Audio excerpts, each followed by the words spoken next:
There's a girl with blue skin with like a line down her face that like divides her face in half. And then there's this other alien guy that who's also blue. He just reminded me of that guy from that Doctor Who episode, the God Complex, because I think whoever wrote the God Complex for Doctor Who definitely saw this episode because there's a lot of direct influences. Yeah, his name's Thal, and he's a member of a species that he's like, oh, we have no enemies, because Picard's trying to figure out, well, why were we all kidnapped? Obviously, like him and the Bolian girl, they're both Starfleet, so that may have something to do with that. But then this other guy, he's not Starfleet, and he's like, well, we have no enemies. It was like, no enemies? You've been invaded 6 times in the last 300 years. He's like, well, yeah, we have no enemies because we don't fight back from them. I'm like, yeah, okay. Maybe that's why you keep getting invaded, dude. Right, exactly like that race from the Doctor Who episode. And that's what made me think of it. And then at the end, when they open the door and there's just a wall behind the door, I was like, oh, big day for fans of walls, because that's what the Doctor says when that happens in that episode. So I'm like 99.9% sure that whoever wrote the God Complex had seen this episode. You've seen the best. You've seen the worst. Now here's the rest of both worlds. I'm GayFesh. Vosh bad. And I'm Ari, and I knew you were trouble when you walked in. And today we'll be discussing the Star Trek The Next Generation episodes Allegiance and Captain's Holiday. But first, this is our first recording session after San Diego Comic-Con. Yes. So we've got a couple things to talk about. There weren't a lot of Star Trek announcements given out this year, but the one big one is that next season on Strange New Worlds, they're going to do a crossover with Lower Decks. Oh, so like live action? Yes. They haven't gone into a lot of detail about what it will entail, but they did say they're going to be doing a mix of animation and live action. Now, I hope that doesn't mean that, like, Boimler and Mariner beam onto the Enterprise and are still, like, animated walking down live action corridors. I think that would probably... that would be... Yeah. I think probably what'll happen is, like, we might just see scenes on the Cerritos where it's just, like, animated, and then, like, a transporter accident happens that sends them back in time 100 years to the Enterprise, and then when they materialize on the pad they're live They'll action be real actors. People. Yeah. And I'm excited. It actually really helps that the voice actors that they cast for the show look a lot like the character designs. So I wonder if they did that on purpose. Like, I wonder if this was planned out ahead of time. It's entirely possible, but yeah, so I'm excited to see it. And actually, Jessie Gender, she had even, like, made a tweet a couple days before the announcement saying, oh, it would just be great if, like, we just had Boimler and Mariner just, like, show up in the background of a Strange New Worlds episode, and it just never gets addressed until Lower Decks comes out, and then, like, we find out from, like, their perspective of what happened. Right. So that's so funny. Because she predicted it. Yeah. The other big thing that came out of SDCC this year was William Shatner had his own panel where he was being interviewed by Kevin Smith. And is this because of that show, the Netflix show? He's got some Netflix show that's been popular, keeps showing up on the Netflix top 10, like unexplained mysteries, like a unsolved mysteries knockoff. I really don't pay much attention to what Shatner's doing these days. Okay. I don't. It just says his name on the cover of it, so I pay no attention. Yeah. I think that's generally a good idea, to pay no attention to what Bill Shatner has to say about anything. But this one made the rounds because he was saying that Gene Roddenberry would be spinning in his grave over what Star Trek has become. And, like, dude, you don't know Star Trek. No, I think I know Star Trek better than Shatner at this point, and I'm here as the rookie. Yeah, it sounds weird to say because he was the star of Star Trek, the original star, but he's never watched Star Trek. Like, he hates watching himself. The only Star Trek thing that we know that he has seen is Star Trek V because he directed it. He has said he didn't watch any of the other shows. So it's like, dude, so you worked with Gene Roddenberry for like 3 years and you claim to have like intimate knowledge about, Gene's vision. And also, like, can we get rid of the whole Gene's solitary vision? Like, he wasn't even the only one creating that show. There was a writer's team. Plus, it's 2022. Like, yeah. I feel like for how progressive that Roddenberry was in the 60s and in the 90s and all these things that we're seeing on this show, why wouldn't he have evolved with the times? Because I think assuming that he would be a dinosaur like everybody else is not a fair assumption. Well, and I didn't look too closely into what it was Shatner was saying about. Yeah, I didn't either. I think I sent you an article title and said, can we talk about this? No, Shatner is, I think he's probably just pandering to, because there's a growing subset of Trek fandom that has basically rejected everything that came out in the Kurtzman era as new Trek. Now, I still will call it new Trek, just, for like a timeline delineation thing. But what's the Kurtzman era? Alex Kurtzman, he's the current executive producer for Star Trek. So meaning Discovery and Strange New Worlds. Yeah. Okay. And I guess technically the J.J. Abrams movies too, because he wrote those. Those are kind of separate and by themselves and in my head. Yeah, they definitely are a different thing than the shows. But anyway, Melissa Navia, who plays Lieutenant Ortegas on Strange New Worlds, she actually called him out on Twitter, like, dude, you don't watch the show. Right. Step aside, Grandpa. Right. I know, because that's the discussion we just had last episode, or maybe it was 2 episodes ago, about Data's daughter and how he was going to let her pick her gender, and how people are like, new Star Trek is too woke. But like the first interracial kiss happened on the original series. Who does Shatner think he's fooling? He was a part of that. He was a part of history. And that was Gene Roddenberry pushing the boundaries for what people found acceptable, because he was like, nah, screw this. People of 2 different races can kiss, so what? Also, like, I just have to point out, even at this point in the show, and I'll get into it when we talk about Captain's Holiday, but even at this point in the show, Roddenberry's control over the show is pretty minimal. And, like, everyone's favorite Star Trek movie is The Wrath of Khan, a movie that Roddenberry had no involvement with. Like, Paramount basically said, yeah, no, you bungled the first movie, we're going to take it away from you. So, like, interesting. And I honestly, I think probably some of the best Star Trek everyone considers is stuff that happened, after Roddenberry lost control or after he died.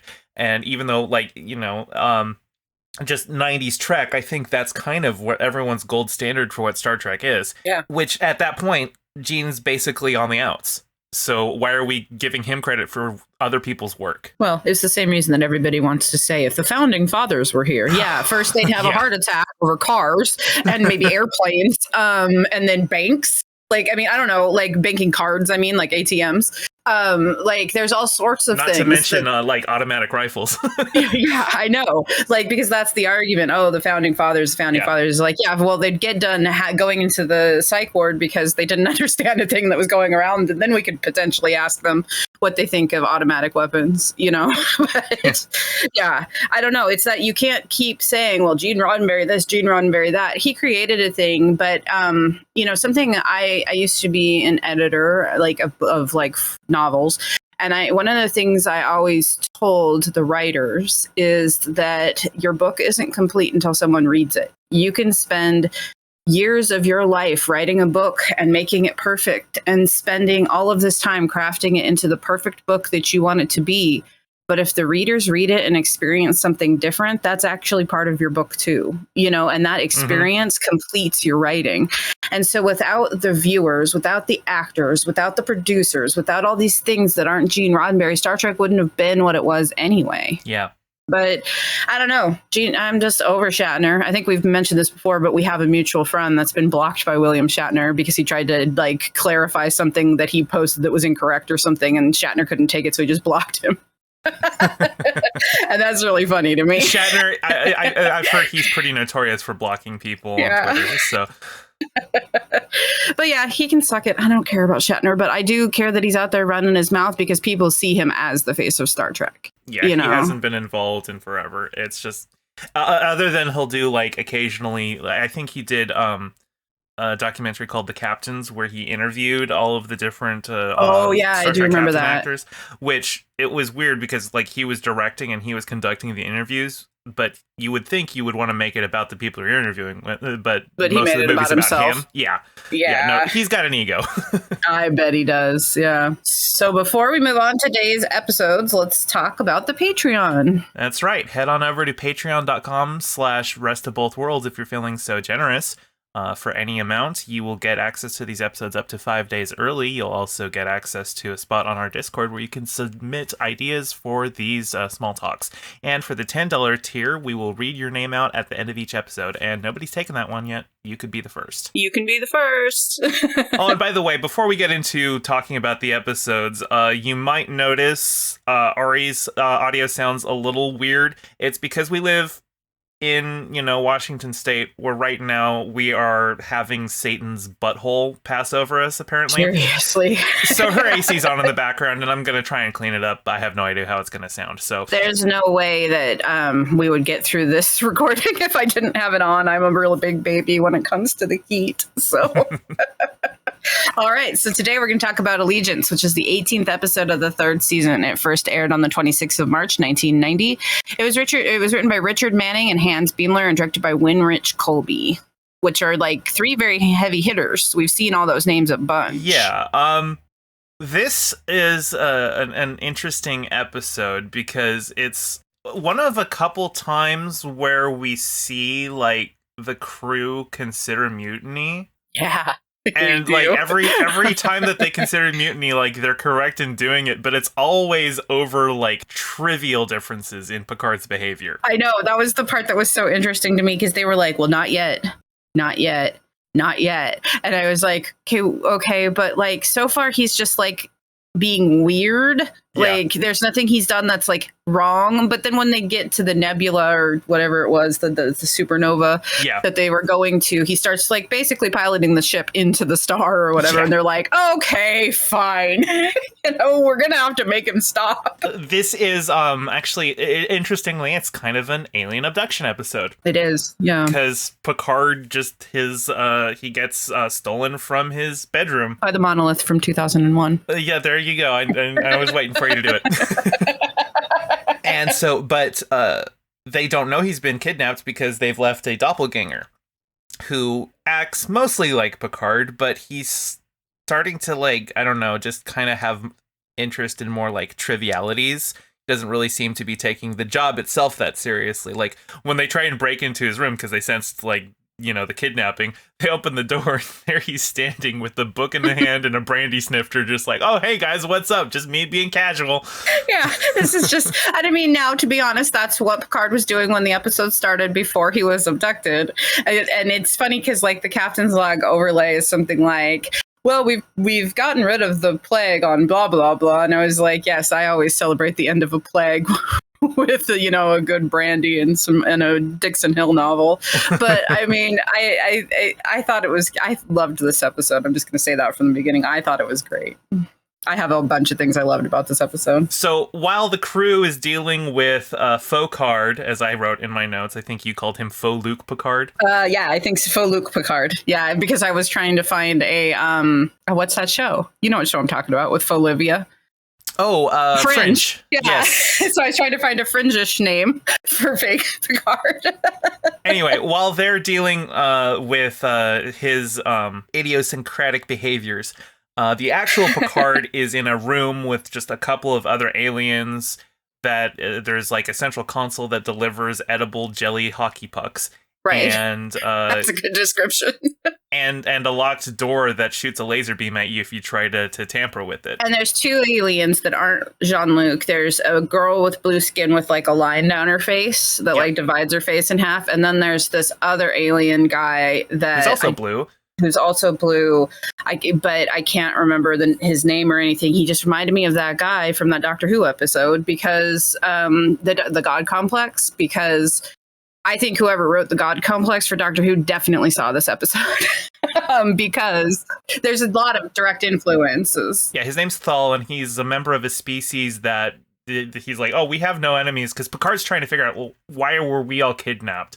Obviously, like him and the Bolian girl, they're both Starfleet, so that may have something to do with that. But then this other guy, he's not Starfleet, and he's like, well, we have no enemies. It was like, no enemies. You've been invaded 6 times in the last 300 years. He's like, well, yeah, we have no enemies because we don't fight back from them. I'm like, yeah, okay. Maybe that's why you keep getting invaded, dude.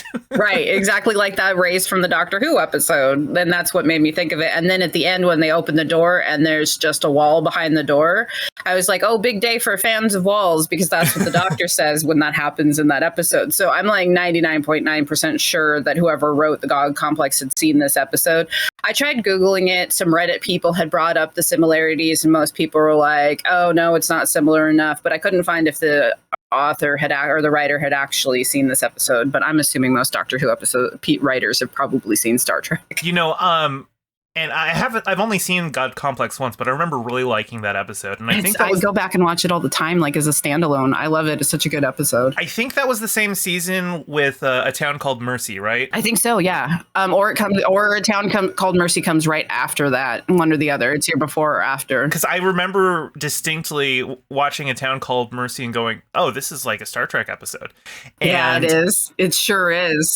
and I think I seem to remember thinking God Complex had like kind of a Star Trek feel to it as well. Right. I would have never gone there in my head until I saw this episode, though, because there's too many Shining influences in the God Complex that I was too busy being like, oh my God, The Shining, Like right from the start, when he's in the room, I'm just like, okay, so this is one of those psychological experiments. You stick a bunch of people in a room and see how they fight with each other. Oh, and like after those three are there, like then a fourth guy shows up, Isak, who's like this giant like boar-faced dude. I called him Ludo, like the guy from Labyrinth. Ludo, the big like monster guy. Yeah, and actually, when he shows up, that's when I started thinking that that this was going to be like Saw, where one of the people in the room was actually the bad guy. But I picked the wrong guy. I picked the blue guy, the one that. But they also picked him, because they went that same route. Oh, somebody in this room did it, blah, blah, blah. And they immediately pointed at him because he had tried the laser door and told them, oh, no, I'm not going near the laser door. But he was the first one there. So they were like, oh, haha, maybe you. And that was also what made me think, oh, maybe he's the bad guy. I was wrong. I mean, it's a reasonable assumption. When somebody is that cowardly, you're like, okay, you're just a collaborator at this point. Right. And as it turns out, it's actually the cadet, the bullying girl. She's actually one of the aliens that are observing them because they've got like shape-shifting abilities. And Picard's actually tipped off to that because she starts like listing off all of his accomplishments because, she's been studying him at the academy. But she mentions the plague that they just cured. And Picard's like, that was classified. There's no chance a cadet would know about that. Plus, they literally had just, like, this came into my head. They had just done it, and she had been in that room for a couple days, I think. Yeah, that was my first thought. The other part that made me, like, go, wait, how does she know about that? Yeah, I noted that right away, and I thought, well, maybe it was one of the other things that she mentioned that he'd be like, oh, you wouldn't know about that one. That right there was a big red flag. There is a Stargazer name drop. I think it was by her. I think she name dropped the Stargazer. No. It was Picard. I think he said, when I was on the Stargazer, I visited your planet, blah, blah, blah. Yeah. And I was like, ooh, Stargazer. Now, I actually really liked Isak, the big monster dude.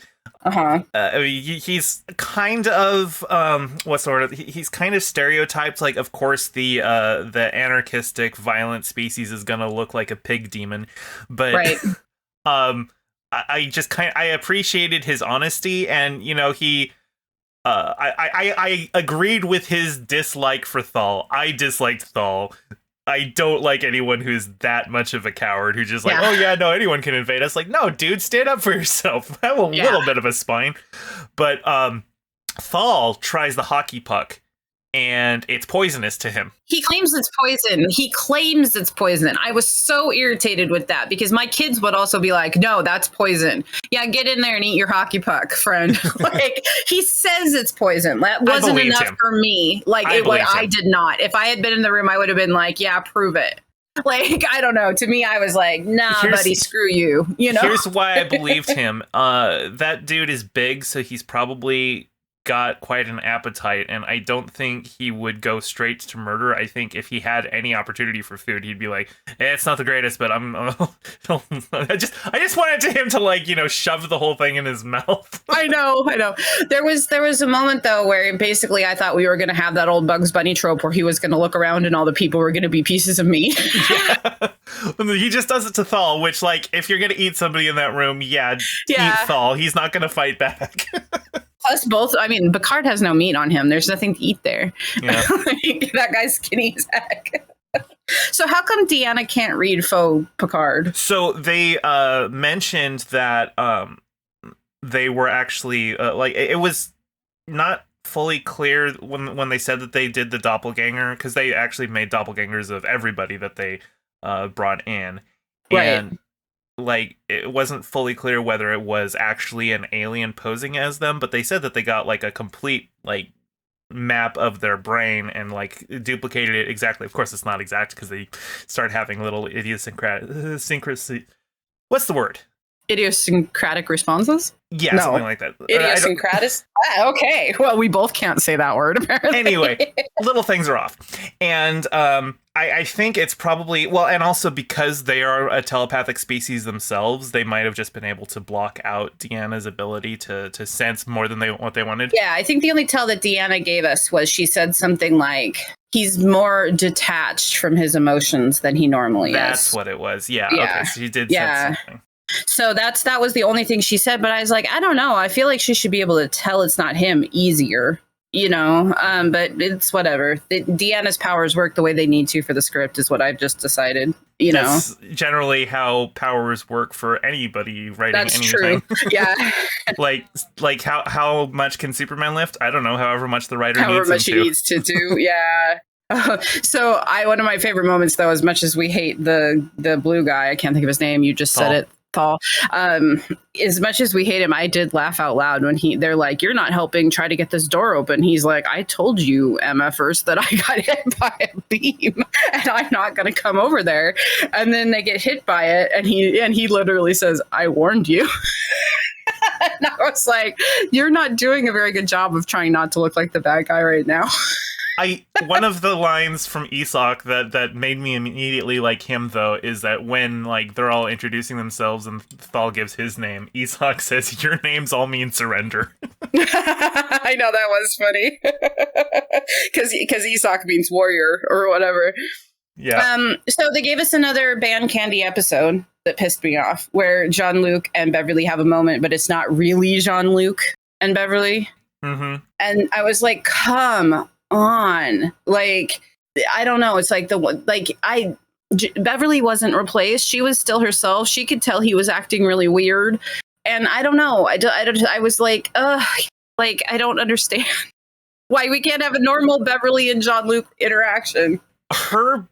The way that she responded to him putting the moves on seemed out of character to me, because she laid out her boundaries at dinner. She's like, look, we obviously have a complicated relationship, but I think right now it's best if we just keep things friends. And then he immediately puts on some romantic music and starts dancing with her and then goes to kiss her. And I'm just like, she just laid that out.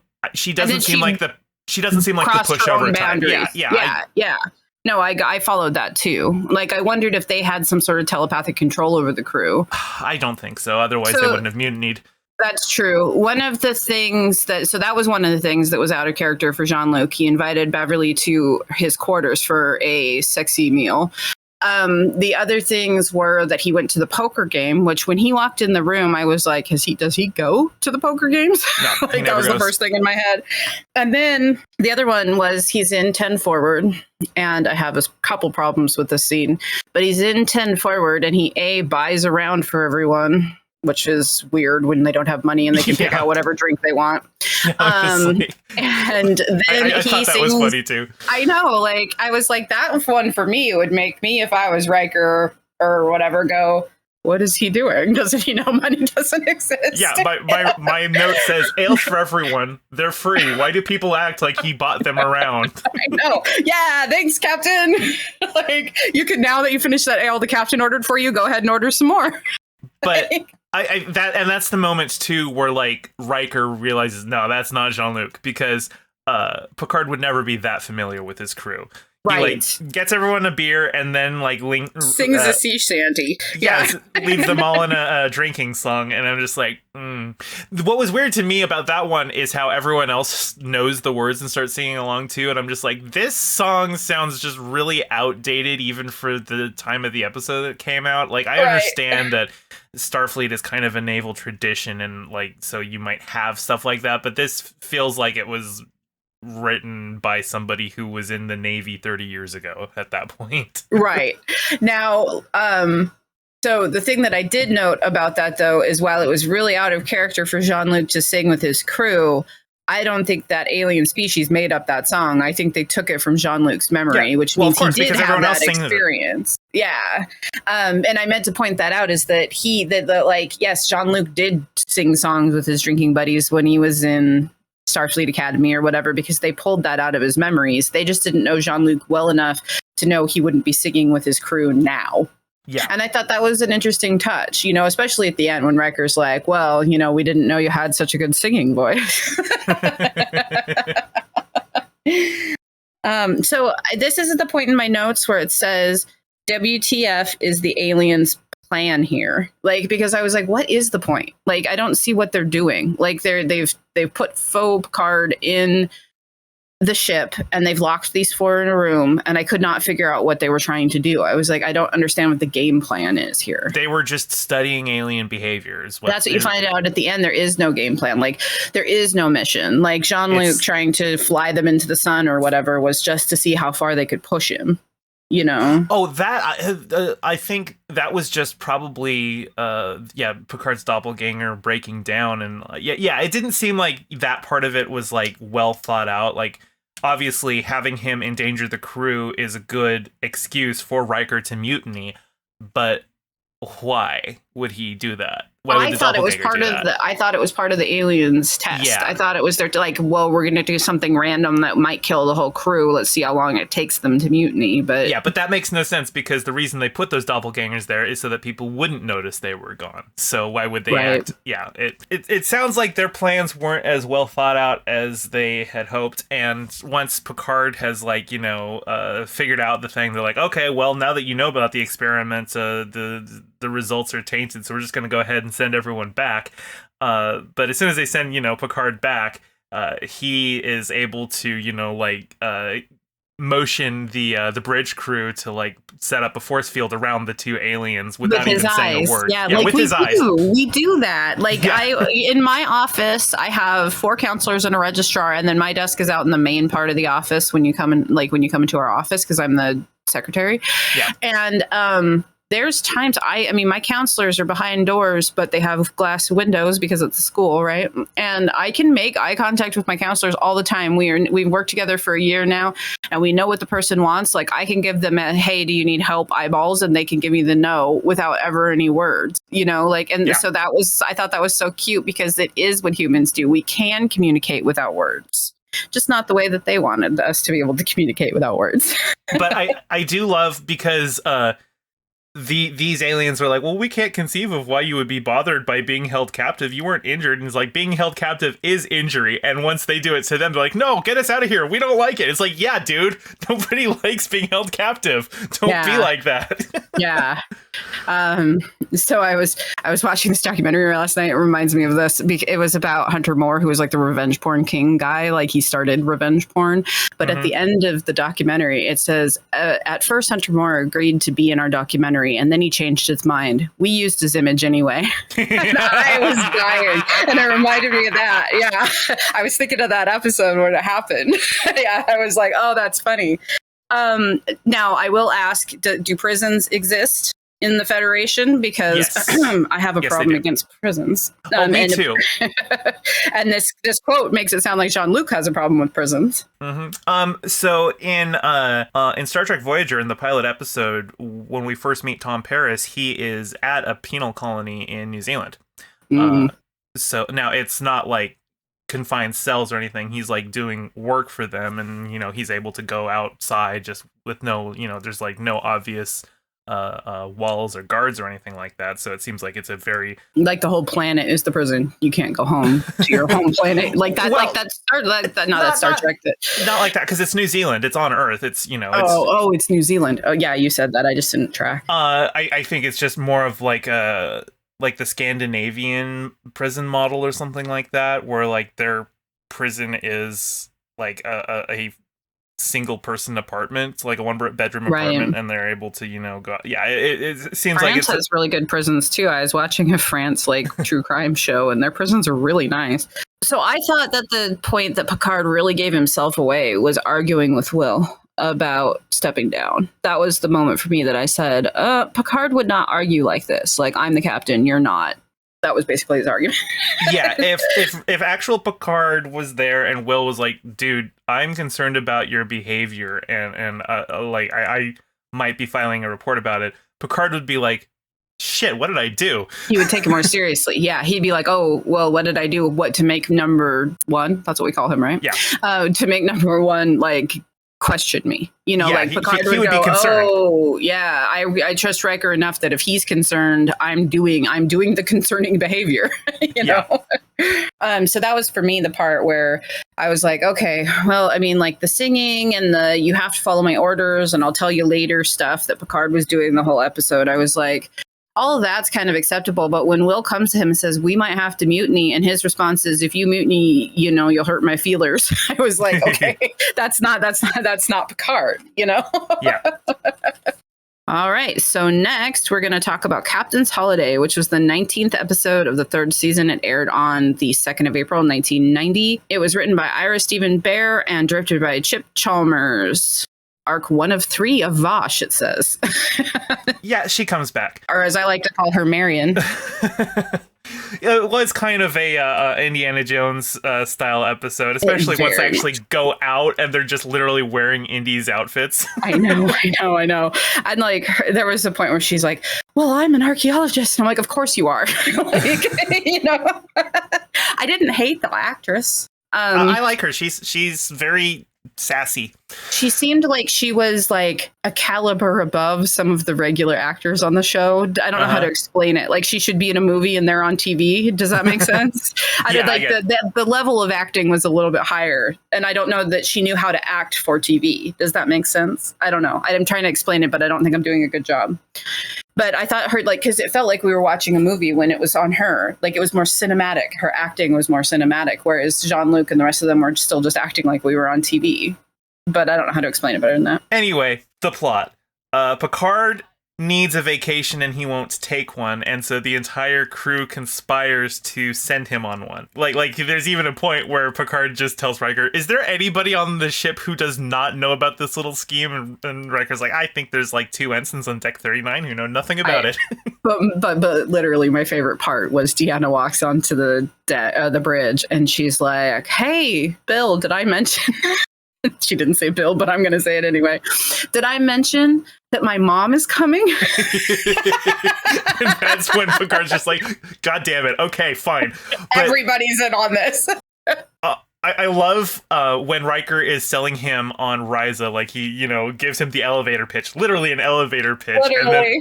And he's like, oh, and can I mention? And then Picard's like, yeah, the women. I know where you're going with this. They say the women at the same time. And Picard says it like, the women. Yeah. And Riker says, the women. But they say it over each other. It was so good.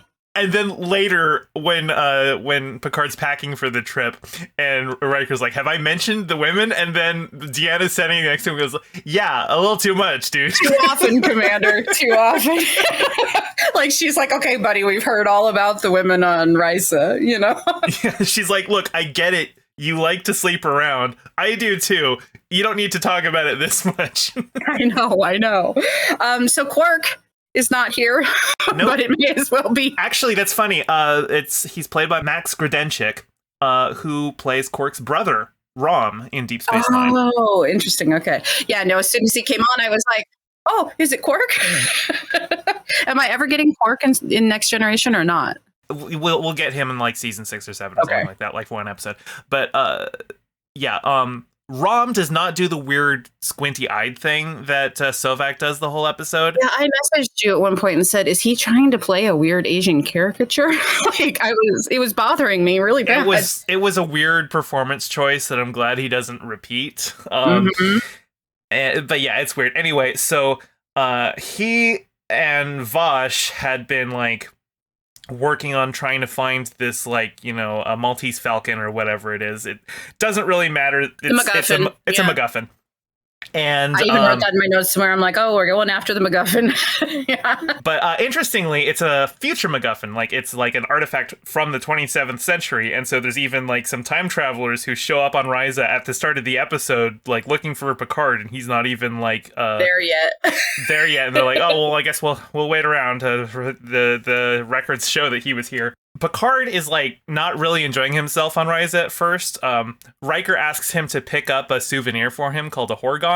Of course, Riker, the stinker that he is, knows that if he buys the Horgon and just has it sitting out there, well, it is an invitation for Jamaharon, which is, they never explain what Jamaharon is, but it's obviously a sex act. It is obvious, yeah. So like Picard's just sitting there trying to read a book while like woman after woman after woman comes and makes a pass at him. He's like, would you all just leave me alone? And they're like, well, why do you display the Horgon? And he's just like, why? What do you mean? Okay. God damn it, Riker. I know, but I have to ask you a question. So if you go on vacation, like let's say you go somewhere and I'm like, oh, while you're there, could you pick me up a blah, blah, blah? Do you then take it to the pool with you and display the souvenir I asked you to pick up for me? No, I'd put it in my hotel room and be like, all right. That's the part about it that didn't make any sense. I'm like, why did he buy that thing and then take it to the pool with him? It might have been a shop right next to the pool, and he's like, I'll bring it back to my room after I've done my reading. Yeah. So I forgot to mention that I was ready to throw hands with Riker over the "do you need to bring a library on vacation with you" comment. And he's like, Ulysses isn't easy reading. Like, look, buddy, some people like to read good literature. Leave them alone. Like, I'm one of those people. I take a library on vacation. Before Kindles, I used to take like 5 or 6 books because I'd get through them, because when you're on vacation, you didn't have the internet on your phone and stuff. Like, what did you do? You sat by the lake and you read a book, right? Keep in mind, the way that Riker has been selling Ryza this whole time, it's clear this is a sex planet. Yeah, he thinks we're sending him back down to a new, planet 2.0. Well, and he wants to go to Ryza. It's obvious, and so he's just kind of living vicariously through Picard. He's like, look, no, Picard needs the break, but Ryza. I know. Anyway, so through a comedy of errors, Sovak, the Ferengi, thinks that Picard is working with Vosh to try and get the artifact, out from under his nose.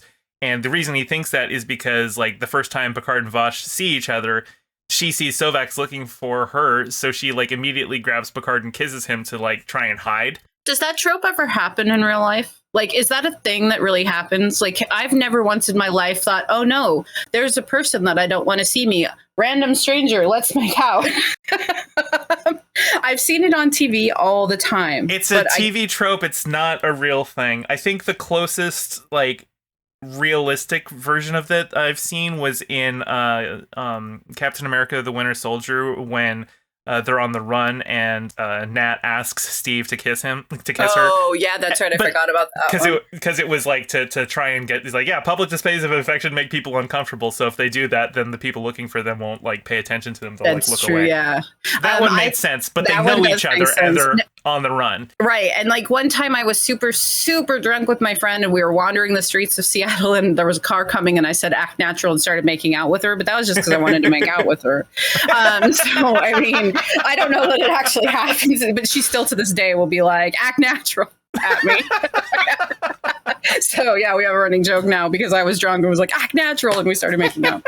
But I can't imagine a time where I'd ever just start kissing a stranger. I'd have to be in some serious trouble and think it would actually work. And I think my fight or flight would be like, time to fight or fly. Well, and it's a pretty risky move to just like sexually assault someone to try and get out of some other trouble. I know. You have to hope that they're okay with it.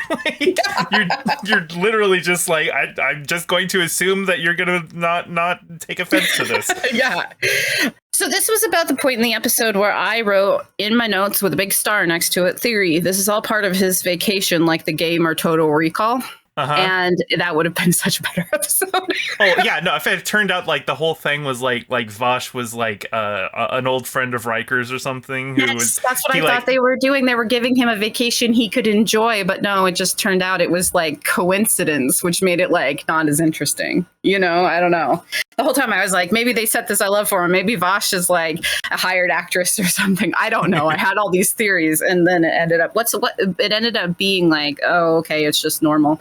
What's the Daystrom Institute? The Daystrom Institute is a scientific research institute. It's actually named after a character from the original series, Dr. Richard Daystrom, and so and it shows up throughout throughout Star Trek. I thought it sounded familiar, so either I've heard the name Daystrom when I was watching the original series. I'm sure it's come up before. Yeah. And anyway, so about Risa, when Gene Roddenberry heard that they were writing an episode about a vacation planet, he's just like, oh, send the writer to my office. And at this point, Gene's kind of like already like on the outs, like he's not really in direct control over like script supervision and everything like that. Right. But you know, he still has an office because you know his name's on the show. Gene Roddenberry, yeah. But he doesn't really have any actual control. But he has the writer Ira Stephen Bear come to his office, and he's just like, yeah, I heard about your idea for a pleasure planet, and here's my idea. I want it to be a place where just like everyone's having sex all the time, and you have men kissing men and women kissing women, and just, you know, orgies everywhere. And Ira's like, how the am I going to do that for TV? Yeah. And so like he goes to Rick Berman, and he's just like, what? Gene just asked me to do like a gay planet, and Rick Berman's like, yeah, no, ignore all of that. Just get the captain laid. Yeah. I mean, I'm with Gene that a pleasure planet would be more like that than very straight. But you could do it today. Like if they did like an episode of Strange New Worlds where they went to Risa, you could totally have it be a gay orgy planet. For sure. I'd be here for that. But yeah, but not in 1990. Yeah. No. I was already thinking that I was watching these episodes thinking the show is already more tame than it was in the first season, our first couple seasons, because when's the last time we saw a man in a dress? Probably the first season, yeah. Yeah, we kind of seem to have just lost that where they wear their dress uniforms. Well, the dress uniforms, those do come back. But are they still dresses? I mean, there is an episode where Worf complains about putting it on because he's like, oh, it looks like a dress. And then Riker's like, Mr. Worf, that is an outdated sexist attitude, and I expect better from you. Besides, you look good in a dress. That's good. But yeah, I'd already been thinking that like it is the 90s. Satanic panic is in full swing. The parental advisory things are starting to like become a thing, right? Like, so it felt like to me that maybe like those first two seasons they were allowed a little bit more like you could do whatever you want and it's the Wild West. But as it became more popular, like they had to like get down on what they did because it just feels like there's less of that type of thing. Like the men in dresses is the example I can think of. But yeah, no, there's not as much sex now in the show as there was in the first like two seasons. Yeah, no, you're right. And you know, sometimes the sex was a little gratuitous on the show, and I'm like, yeah, okay, Gene, we get it. Yeah, I mean, I lost the smallest bit of respect for Riker in this episode because there are things in life other than sex, right? Like, and usually I'm okay with his like playboying, whatever you want to call it, right? Like, I don't really care about Riker's like devil may care, I want to get laid attitude because that's whatever. He's a dude, you know, whatever. Look, he's just geeking out because it's his sex Disneyland. Right. I know, but it felt like a little bit like, okay, there's other things in the world and you know Jean-Luc isn't you, right? Yeah. Riker? Yeah, that was the big thing is he wasn't thinking about how Picard would enjoy the vacation. He was thinking about how he would enjoy the vacation and be like, oh, Picard, you should do this. I'll enjoy it. if we're being honest, doesn't that seem a little bit out of character for Riker? Like to not be thinking about other people's needs. Usually he's pretty, you know, I think he just got excited. Empathic, but I think he got excited. Yeah. So did you like this one? I didn't like this one. I didn't. Really I thought it was fun. I really like Vosh. And she comes back. She's a fun character. Yeah, she's a fun character. I like that Picard finally gets laid on the show in the most uncomfortable way possible, like having sex on the floor of a cave. Oh, that's right. I forgot about that part. and like all they do is they just lay out a little blanket to lie on. I'm like, I hope that's made of some space age material that's like memory foam that only needs to be a millimeter thick or something, because that looks really uncomfortable. People will have sex in the most uncomfortable places on TV, and I'm like, you have a bed, like go be in the bed. Like the back of a Volkswagen? Like the back of a Volkswagen. Do you know that song? I found love in a hopeless place. I think it's Rihanna and that DJ guy. So every time I hear that, my brain goes in the back of a Volkswagen. And now people get a little insight into how my brain works. But I mean, I don't know. I didn't like it. I wanted it to be more interesting than it was. It just wasn't interesting enough for me. It was they were trying to do just like a kind of a classic adventure serial. With Picard. And, with, all of the double crosses of, the artifact's not here because Vosh actually had found it like earlier and went and dug it up, but then like hid it in her quarters and then acted like she hadn't gone to it yet so that she could get Sovok off her case, because he's like, no, I funded this whole thing. I should get the Maltese Falcon, the whatever it is. And it had a really weird name, like Utukak or something like that. I can't remember what it was. It doesn't matter what it is. It's future aliens. They also seemed like they were, of malintent in trying to get it. But Picard ends up, like, once he finds out that Vosh has had it the whole time, and this is right when, like, the Enterprise shows back up to pick him up, he's just like, okay, Riker, I'm going to need you to blow up my communicator when I tell you. And Riker's like, what? I know, he's like, can you do a transporter number 14? And I was like, what does that mean? Because Riker's like 14, and I was like, what's he doing? Like, what's a 14? I would think though that Vosh would be a little more upset about that, because like he just blew up her big payday. And then she's like, well, now I just need to go find a new archaeology job. I was like, this is so weird. Yeah, she's like, I'm just gonna go to this other planet where they kill trespassers. And Picard's like, you asshole, stop doing this stuff. And she's just like, oh, but I'm fun. We had fun, didn't we? Fun. Like, look, Picard, I'm Indiana Jones. Leave me alone. This is why I'm going to Indiana Jones it. But I mean, I hated this episode. It wasn't, I guess hated isn't a good word. I just was kind of bored through the whole thing. I was like, I wanted something more interesting to happen. I think the most enduring part of this episode is just the introduction of Risa. We see Risa several times more throughout the franchise. Oh, okay, that's good to know. And the Horgon and Jamaharon, that's like a big meme now. Oh, is it? Okay. Actually, there is a character in Star Trek who was revealed canonically died from Jamaharon. So interesting. Yeah. I meant to ask in the last episode with the doppelgangers, but since with the end, I'm going to ask now. So who, they always do this like doppelganger thing, right? Like, what would be the tell or a scroll for that matter? What would be your tell that the doppelganger wasn't you? I've been trying to figure this out since Captain Marvel, I guess, right? So I've been trying to figure out, like, how would people know the scroll wasn't me? Like, what's something so insignificant that people wouldn't know? And like for Picard, it was that he wouldn't sing with his crew, right? Or go to the poker game, have those familiarities. But I've been trying it for like 3 years now. I've been trying to figure out, if I ever get replaced by a scroll or a doppelganger. What's my tell? Do you know what yours is? Because don't, because I've only had 30 seconds to think about it. I know, but it's an interesting one because I think everybody would have one, like something that's so nuanced and weird about themselves that's the secret. Like, and in Captain Marvel, they know about the scrolls and they know that they need to know that secret or whatever, right? Like that's why Nick Fury ends up revealing to Captain Marvel that he can't eat his sandwich if it's cut on the diagonal or if it's not cut on the diagonal. I can't remember which one now. I don't remember which it was. I do know that how he cut his sandwich in Avengers Age of Ultron was the way that he said it couldn't be cut. That's because he's a Skrull. Anyway, but yeah, I was thinking about that during that episode, and it made me think about it again. Like, what would my tell be? I still don't know what it is, but there's got to be something in each person, right? If we're ever doppelganger, that would give us away. And so I thought that was interesting because Picard's were interesting. Like, they had to figure out what would give Picard's doppelganger away, and it ended up being these little things, like too familiar with the crew and singing and that kind of stuff, I just thought it was interesting. All right, I think that's everything for today. Thanks for joining us. I'm Ari. And I'm GayFesh. And until next time, live long and prosper. Thanks for watching. Make sure to like, comment, subscribe, and ring the bell to get notified when new episodes come out. We're on Twitter at RestBothWorlds. Join our Patreon at patreon.com/restofbothworlds for bonus content and hear your name at the end of each episode.